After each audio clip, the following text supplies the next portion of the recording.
बर' समाजाव जाफ्लेबाय थानाय दुखुनांथाव जाथाय संसार जाहांनाय गोबां बर' सेंग्रा सिख्लाफोरनि न'खर संसारा सिलिंखार जालांदों। बे खेबाव रौता दैगला गामिनि बिसि फिसा गोनांखा धोरोमसा ब्रह्मआ 10 बोसोर संसार जानाय गावनि अनजालि बिसि रेशमा ब्रह्म आरो 6 बोसोर बैसोनि फिसा हिन्जाव जिरिना ब्रह्मखौ नागारनानै हौवा गोनांखा सासे गथ'नि बिमा मिका दैमारिखौ लानानै बहाबा खारखुमानानै दं। रेशमा ब्रह्मआ फोरमायनाय बायदिब्ला थांनाय 18 मार्चनिफ्राय हौवाया न'आव फैयाखै। गावनि थाखानाय कार स्कुटिफोरखौ फाननानै न'निफ्राय सोट ओंखारलांनायनि जाहोनाव रेशमा ब्रह्मआ माबोरै न'खर दैदेनगोन जानानै आंखालाव गबनानै राहा गोथे जानानै दं।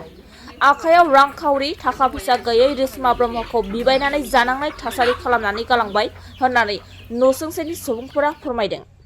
बिसि रेशमा ब्रह्मआ गावनि फिसाय धोरोमसा ब्रह्मखौ न'आव फैफिननो खावलायहरदों। सोरबाफोर नुसनबायदोंब्ला 9394802957 जानबुं नाम्बाराव खिन्थाहरनो थाखाय रायजो राजाफोरखौ खावलायहरदों। नोंथांनि न'खराव माबा मोनसे जाथाय जादों होननानै मिथिनो मोनदों। नोंथांनि हौवाया सासे हिन्जावखौ लानानै खारदों होननानै मोनसे सन्देह खालामनाय खोनादों। मा बुंगोन नोङो? दायोथ' आंनो हौवाखौ नांफिनगौ। आंनि हौवानि मुङा धोरोमसा ब्रह्म, रौता दैगलानि। बेयो 18 थारिखनिफ्राय गोमानानै दङ। आंनि फिसा आरो आंखौ सोर नायनांगौ? गोदाव सोराव न'आव रावबो गैया। अननानै नुबाय बायोब्ला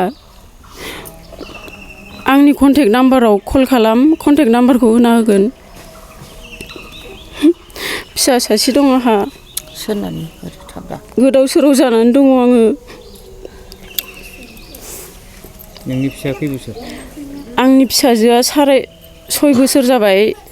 ओमफ्राय आंनि फिसाजोआ क्लास 2 जाबायमोन आरो हाबा जानायाबो 10 बोसोर जाबाय। अननानै आंनि हौवाखौ नुबाय बायोब्ला आंनि कन्टेक्ट नाम्बारखौ होना होगोन। बेयाव कल खालामबानो जाबाय अननानै। बिफा, आंनो नोंखौनो नांफिनगौ। अननानै फैफिन। न'आव जोंहा रावबो गैया। बिमा फिसा गोदाव सोराव जानानै दङ। गारि मथरबो फाननानै थांजोब्बाय। बहा थांदों होननानै नों मिथियो? दायोथ' जेबो मिथिया अबेयाव दंहैयो। ओमफ्राय सोर हिन्जावखौ लाना थांदों होननानै सानो नोंलाय? लाना थांनायाथ' माबानि हरसिंगा, मिरिपारा, सस्त्रपारा ना मा होननाय खोनादों आरो बिनिनो। मुङा मेखा दैमारि, फिसाजोनि मुङा मिजु दैमारि आरो आंनि हौवानि मुङा धोरोमसा ब्रह्म। बबेयाव माब्लानिफ्राय लोगो मोननानै बिदि लाना थांखो होनना मिथियो? बिदिनो स्कुलाव लांलाय लाबोलाय खालामदोंमोन आरो जेन'बा जोंहा न'आव रावबो गैयामोन नालाय। ओमफ्रायो आं स्कुलाव थाङोबा न'आव सोर थानांगौ बिदि जानानै आरो आंनि हौवाखौ लांलाय लाबोलाय स्कुलाव खालामनो होयोमोन आरो आङो।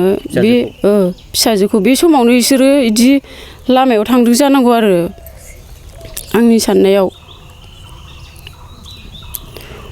अननानै नुबाय बायोब्ला खिथाहरबानो जाबाय। कन्टेक्ट नाम्बारखौ होना होगोन आंनिखौ। नोंथाङा 100% बुंनो हायोना बे हिन्जावखौ लाना थांदों होननानै? 100% बियो नंखागौ आरो। फनफोर रायलायबाय? फनखौथ' रायलायो बियो। साइडआव रायलायो आरो बिदिनो। फटकबो नुदोंमोन आङो। फटकबो नुदोंमोन। बियो नङा होननानै समाय लायोमोन आरो फिसाजोनि खर' दांनानै बिदिनो फिसाजोनि ब्रह्मनि खोसोम बिदि होननानै समाय लायोमोन आरो बियो। 100% बियो बिजोंनो दंहैखायो आरो। सानबैसे जाखो? 18 थारिखआव थांदों बियो। थांनाया 21 थारिख जाबाय। 18 थारिखआवनो थांदों आरो बियो। गथ'आ आइ आफा आरो बिबोनां हौवा, बिबोनां जेन'बा बिजावजालि सानै, बिबोनां हौवा गथ' गथाय लाना बिसोर बेंगलराव दंहैजोबो। दायो जोंहा हौवा हिन्जाव फिसाजोल'सोमोन। दाबो हौवाया आंखौ गारनानै थांबाय। फिसाजोजों आंजों गोदाव सोराव खालामनानै गालांबाय। अननानै फैफिन बिफा, प्लिज। फिसाजोखौ अनोबा नों फैफिनथार। आरो जों सानैखौ सोर नायनांगौ? मा मुं नोंनि बिसायनि मुङा? आंनि हौवानि मुङा धोरोमसा ब्रह्म, आंनि मुङा रेशमा ब्रह्म आरो फिसाजोनि मुङा जिरिना ब्रह्म। माबाफोर जादोंमोन नामा? न'आवथ' बिदि जेबो दावराव दावसि जायाखै, गन्दगलबो जायाखै, जेबो जाखायाखै आरो। बियो फुङाव बियो ओंखारलांनायनिफ्रायनो फैफिनखायाखै आरो न'आव। जेन'बा न'खरफ्रावथ' मोजाङै मोजां सोलिदोंमोन आरो बिमामोन थानाय समावबोथ' मोजांमोन बिस्रा जानाय लोंनाय सला फिला ओमफ्राय नै दा गावसोर हौवा हिनजाव थानायावबो अनलायनाय बिदिनो थालायलायोमोन मिलायलायनानै ओमफ्राय नै उनावसो बे स्कुलाव थांलायनायावनो जालायबाय आरो बिसोरो एदावलायनाय मिनिलायनाय हिनजावसायाबोथ' बेनोखामोन जों नुनाय मथेथे होमबाबो आङो बेखौ बिदि सानामोन आरो हिनजावसाखौ ओमफ्राय सानसेखालि लोगोफोरनि सिगाङावबो होनबाय आं जों लागोनि बुग्लाजोंसो जालायाथ' बिसोरो होनना बुंबाय आङो है नङाहाय नङा होनबाय नंगौ नङा उनाव मिथिगोन र' सिरि थाथ' होनना बुंलायलायबाय नै ओमफ्राय बेनि उनावनो बारा जानानै थांबाय ओमफ्राय जोंहा फिसौजो जायो आं बिसोरखौ फिसौजोआबो इसेबां रागियाल नङालाय आरो बिसोरो मिलायलायो अनलायो जायो बिदिनो गामिनि नालाय आरो जमा बिसोरबो गथ'फ्रा मावरिया बायदि बिमा बिफा गैयि बायदि मिलायनानै जाबाय रावजोंबो नांलायफेरामोन आरो बिसोरो जेन'बा आबौ बुग्लाया बहा दङ फिसाजोखौ नायनानै फैफिनबानो जाबाय आरो फिसौफोरखौ नायनानै बिमाबो बिफाबो गैयाबा सोर नायनानै सोर मा खालामबावनो जेन'बा एसे एनै बागान बारि दंबाबो बे फिसौआ जानो हागौमोन जेबो गैया दा गोदाव सोराव बिमायासो बेंना दंफैयो दा फैनानै आं मा होनबावनो आं गाबनोबो ओंखारलायलाङो जेन'बा फिसा सासे दा गथ'खौ स्कुलावबो एडमिसनबो खालाममोनाखै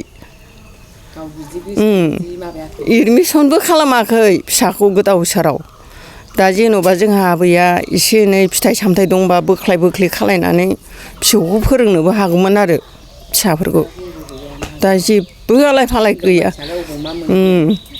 गारि मथर गंसे गंनै दंमोन गावनो सरखार खालामनानै लानानै थांजोब्बाय एकदम गारिखौबो गंनैबो फानलांखाबाय नामाथाय हिनजावखौ दा मागिनानै जानायनिसो माबायावसो गालांबाय बियो आलाय सिलाय अबे जायगायाव मा मावनानै जानो बे गथ' नाबाल'गालाय आबौआ गावनो बुजिनानै फैफिनथार बुग्ला नोङो फेलें खालामनो नांथारा आबौ बुग्ला हिनजावखौ अननाय फैनानै एसे मिला मिसा जाबायमोन नोङो बयजोंबो बिबान मोनलायलायनाय मानि जालायनाय